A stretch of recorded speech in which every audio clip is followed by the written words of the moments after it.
گەورە پەناماندات. ئەنجا پێنجەم کاریگەریە خراپەکانی خواردنەوەی عەرەق لەسەر خوو ڕەوشت و لایەنی ئەخلاقی ئینسان.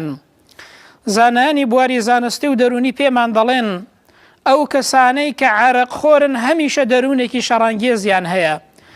ئەو کەسانەی کە عەرەق خۆرن هەمیشە دەروونێکی شڵەژا و دەروونێکی ناجێگیر و هەمیشە نائومێد و نائارامن ئەو جۆرە کەسانە.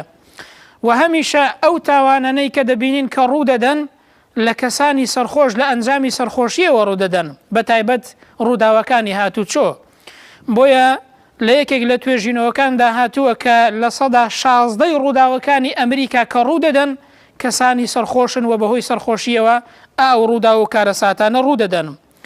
لە یەکێک لە کۆڵینەوەکاندا هاتووە کە ڕێژەی تەلاق لەناو ئەو کەسانەی کە مەشروب خۆرن 3 قات زیاترە لەو کەسانەی کە مەشروب ناخۆنەوە.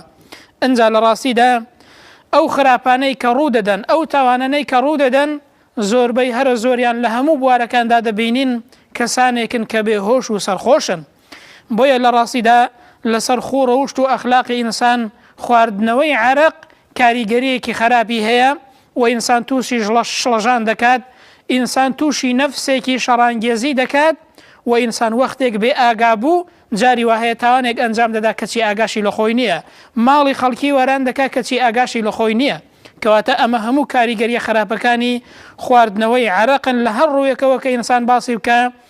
ئەمڕۆ لە توێژینەوە زانستیەکاندا دەرکەوتووە کە خواردنەوەی عەرەق لە هەموو ڕوویەکەوە زیانی بۆ جەستەی ئینسان و بۆ عەقڵی ئینسان و بۆ کردەوەکانی ئینسانیش هەیە.